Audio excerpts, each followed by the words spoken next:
Hello, how's it going again, class? We are going to be looking at our vocab. So what you want to do is you want to take out this packet right here, the one we have on 2.1. Take that one out, and then you want to flip through, and you want to go to the section on Hinduism right there. And you will see our first word, which is Upanishads. So go to Upanishads, and let's start filling that out. So Upanishads, what are they? Let's talk about it. The Upanishads are basically writings that came out at the end of the Vedic age, and it basically means to sit at the feet of the master, or to sit and listen. So it means to sit at the feet of the master and to listen. Now what's really important about the Upanishads is that they are writings that basically give the influence, along with the Vedas, that will become the religion of Hinduism. So much of the religion of Hinduism is based upon the Upanishads. The Upanishads talk about karma, dharma, reincarnation, moksha, and other things that will be very important in Hinduism. So they're writings that reflect on your life, how you're supposed to live it. They get away, or they are not about like an official religious structure. They're more for you to listen, think about, contemplate, and how you want to, live your life and improve your life. It's basically to sit at the feet of the master, to read the Upanishads, and to think, and to try to live a better life. And again, they're the foundation of Hinduism along with the Vedas. All right, next let's talk about Hinduism. Hinduism's the basics. A lot of this I'm taking just literally right from here, from our sheet, from Friedmanpedia I handed out. Thank you again, Benjamin Friedman. So Hinduism is a major belief found in India. The basic belief is there's one supreme Brahman. Brahman is kind of like God, not really, but it's more like supreme being that can't be defined. Like everything is part of Brahman. And Brahman will show him or herself in different ways through different gods. So we see these different gods down here, like Vishnu and Shiva. It'd be like God would be one whole and different parts of God that we could see. Like Vishnu would be a manifestation of God, or one part of God. Shiva could be part of God. We often misinterpret it or think of Hinduism as being polytheistic, meaning more than one God. Hinduism actually would be monotheistic, because they believe there's one God, Brahman, and there's many different parts of God that come out into the world. Now, before you think that sounds really crazy, Christianity is not terribly different about that when it talks about Jesus, or that there's three parts of God, Father, Son, and Holy Spirit. Hinduism also, you're going to think about, everyone has their own individual Atman, which we'll talk about, or soul. We'll talk about karma, samsara, moksha, which will come up here. Another big thing of Hindu is the caste system, or the different organizations of people. There's a caste system, and we see the names there on this sheet, also from Friedmanpedia. You can look at those yourself and put them on your notes. But remember, in the caste system, the big thing is everyone's supposed to do their job in their caste. So if you're in the top caste, or called a Brahmin, this is like a priest, you're supposed to be a priest. If you're in the Kshatriyas, you're a warrior, you're supposed to go to war. We'll talk about that, especially when we get to Arjuna and the Bhagavad Gita a little bit later. Our next term is the Bhagavad Gita. The Bhagavad Gita is part of the Mahabharata. Okay, that was tough. The Bhagavad Gita is part of the Mahabharata, which is the most famous part, the Bhagavad Gita, and it basically tells about how one cousin, Arjuna, a lot of this I'm getting from right here, how one cousin, Arjuna, overcomes his hesitation to fight against his own people, and he actually does fight against them in it. And he's a Kshatriya, which means he's a warrior. He's supposed to fight. And he doesn't want to fight in this story, but he's told by Krishna, who is a manifestation of God, that he's supposed to fight because that is his job, that we are supposed to follow our job. Here on AP Wikipedia, we see more about the story in the Bhagavad Gita, the warrior Arjuna prays the Lord Krishna to spare him agony of killing people, and Krishna basically comes back with, hey, you're a warrior. That's your job. Do your job. If you do your job and you serve Brahman in your role, everything will be okay. So even though you're going to kill people and fight, you're a warrior. That's what you're supposed to do. Go do your job and serve Brahman. That is the most important thing to know about the Bhagavad Gita, and I know I'm mispronouncing that. I apologize for that. Our next word is dharma. Dharma is one of your duties of what you're supposed to follow.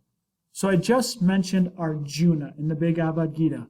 Arjuna is supposed to follow his dharma, which is his job in his caste or in his where his position is in the caste system in Hinduism. Dharma is basically following the jobs that are assigned to you and your caste. So everybody, despite your caste, whether it's a high caste or a low caste, has their own dharma, which they're supposed to follow. And if you follow this in Hinduism, what will happen is when you're reincarnated, you can come back and be rewarded and move up to a higher caste. That is in Hinduism, and eventually we'll talk about moksha, what that is, in a little bit. Next, we have the Ramayana. The Ramayana is part of the Vedas. Again, a part of the Vedas, the ancient Sanskrit texts, which basically make up much of the foundation of Hinduism. It is an epic poem, an epic story about Rama and how his wife Sita is taken away from him and how he has to fight and go through all these big battles to get her back. It involves the gods, it is a huge, important story in the Vedas, a huge tradition in Hinduism, and Rama eventually he's able to return and get his wife Sita and take his power as king. It is part of the Vedas and a very important story and poem in Hinduism, even until this day. While the Ramayana is very important, also the Mahabharata is also another extremely important story in the Vedas and the foundation of Hinduism. Mahabharata is a story of a war that happens between cousins that goes on for a long time. It's a huge, huge epic story. The most important part of it, arguably, mostly used in history, is the Bhagavad Gita. Again, I'm saying that wrong. And the most important part about that has to do with Arjuna and how he has to follow his dharma, that he's supposed to fight, and he's supposed to do that because it is his caste. He follows his dharma, his job. So again, the Mahabharata is a legend that tells in the Vedas, and it tells a story. It involves the gods, foundation of Hinduism, involves dharma, and following your duty. Our next important word in Hinduism is Atman. Atman, first of all, pretty much means soul. Speak Spanish, alma, soul, Atman, soul, maybe a way of thinking about it. Atman is your soul, and Hindus believe that every living thing has Atman, or a soul. And there's reincarnation, which means that your Atman continues to live and can go on into the next life. So if you follow your dharma, you follow your jobs and responsibilities, your Atman will go up a level in the caste system. If you don't, it can go down a level or 2 or 3 in the caste system. If you're an animal, for example, and you follow your duties, you could become a human being. If you're a human being, you could come down and even possibly become an animal. Or you could move up in the caste. Like if you're a warrior and you're good, you could become a Brahmin.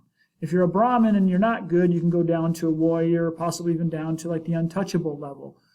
So Atman means a soul. Everyone has it, and it continues to live on in reincarnation.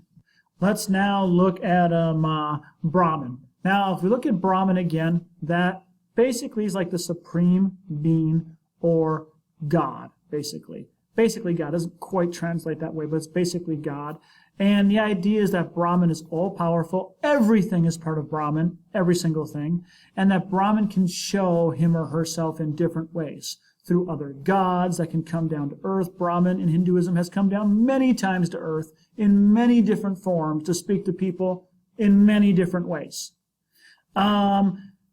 Hindus also believe that when your Atman, your soul, eventually can become part of the universal soul at the end when you finish your life if you get all the way to the top. So Brahman is basically like the top level. It is the God of everything and can show him or herself in many different ways. To add to that, also the top level in the caste system are called Brahmin, who are the priest. That's not the same as Brahma, who is the basically top God universal being that everything is a part of and can show him or herself in many ways. And if you're thinking, well, I don't quite understand what that means, you're not supposed to. You're not supposed to be able to understand the Supreme Being. Just like in Christianity, we believe you really can't understand God. All right, our next word is Sanskrit.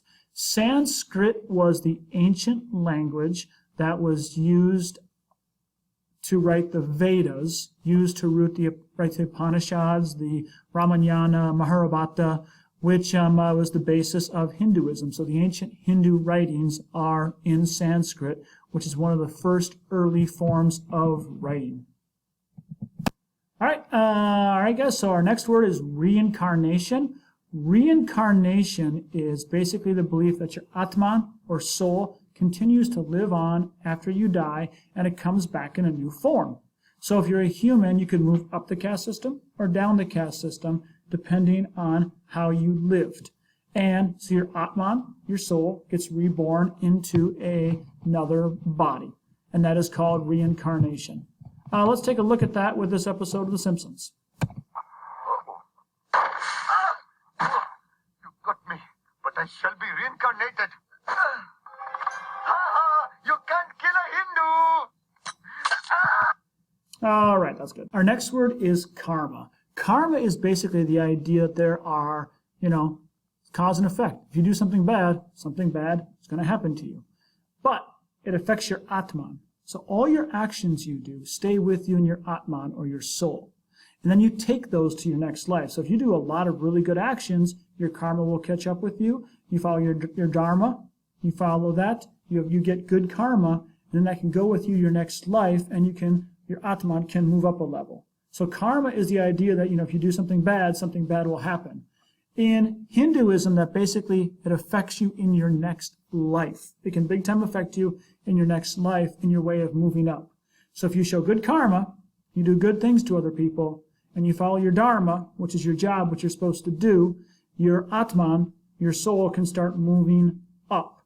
Those are good words to know. Atman, karma, and dharma there. All right, let's move on. Just a few more words. Moksha. Moksha is the goal of Hinduism. Moksha is to be freedom, to be released from life and death. It means your Atman, your soul, is complete. You've reached the highest level. You have moksha. You have inner peace. You are good. You have total freedom.